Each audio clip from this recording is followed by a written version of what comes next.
बीच में हमने देखा कि ऐसा लगा कि नहीं आईटी शेयर संभल गए हैं और चलेंगे। हालांकि इन्वेस्टमेंट को लेकर कन्विक्शन नहीं आ पा रहा था और मैं तो कन्विंस था ही नहीं कि ये आईटी की तेजी टिक पाएगी। आप जरा बताइए कि ये इन्फोसिस आज जो कमजोर हो रहा है, क्या रणनीति होनी चाहिए और किसी के पास अगर है इसमें लॉन्ग की पोजीशन है तो आप सलाह क्या देंगे?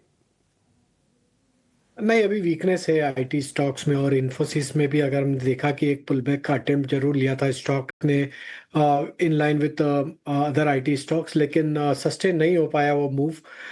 हमें लगता है अभी भी आईटी सेक्टर को लेकर अनसर्टनिटी बनी हुई है और यहाँ पे अभी यहाँ पे कोई बड़ी तेजी अभी यहाँ पे हमें दिखाई नहीं देती। अभी काफी समय लगेगा ये सेक्टर को वापस से रिकवर होने में, जिस तरीके के स्ट्रक्चर डैमेज यहाँ पे होते हुए दिखे।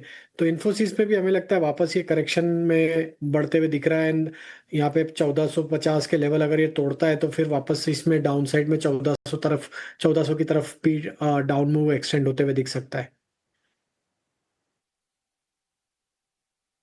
ठीक है, इन्फोसिस को लेकर ये व्यू, लगे हाथ ही काम करते हैं। एक और शेयर लेकर आइए जो अपने निचले स्तर पर है। आईडीबीआई बैंक के विनिवेश को लेकर भी सरकार ने कह दिया है कि नहीं, विनिवेश की प्रक्रिया चल रही है और अगले साल में विनिवेश शुरुआत में इसका कर दिया जाएगा।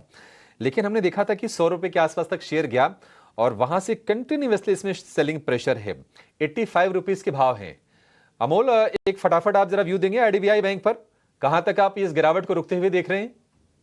ये एक कंफ्यूजिंग थोड़ा सा फॉर्मेशन है। शॉर्ट टर्म में देखोगे तो 200 डे सिंपल मूविंग एवरेज के पास ही स्टॉक ट्रेड हो रहा है। 84 का लेवल आ रहा है।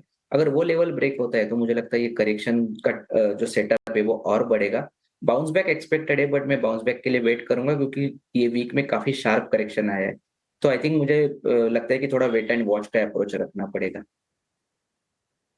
जी बिल्कुल, वेट एंड वॉच का जो है, ऑफकोर्स हम ऑटो सेक्टर की बात करें तो ऑटो या ऑटो एंसिलरी में कहीं पे लगता है रिस्क रिवॉर्ड रेशियो फेवरेबल है। अमोल, आपके पास पोजिशनली हुंडा है एक बेटर ऑप्शन है।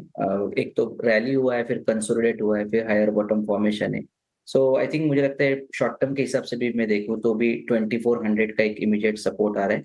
जब तक वो लेवल मेंटेन है आई थिंक ये अप ट्रेंड बना रहेगा। इमीडिएट टारगेट 2600 का रहेगा, वहीं से एक लास्ट टाइम करेक्शन आया था, वो अगर सक्सेसफुली क्लियर करता है तो आई थिंक 2630 2650 तक स्टॉक ये मोमेंटम पॉजिटिव अपना रख सकता है।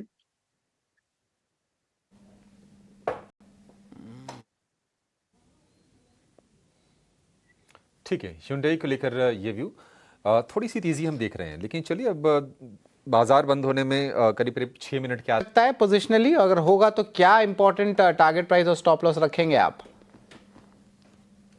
जी, इसका लॉन्ग टर्म स्ट्रक्चर तो बुलिश है जरूर।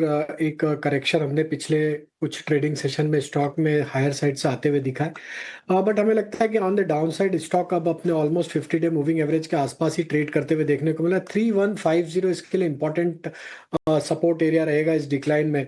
अगर ये इस लेवल को होल्ड आउट करता है तो हमें लगता है कि 3150 से वापस इसमें पुल बैक बनते हुए दिख सकता है। तो डिप्स में बाय किया जा सकता है ये स्टॉक को, क्योंकि इसके अगर लॉन्ग टर्म चार्ट देखें तो वो बुलिश ही है।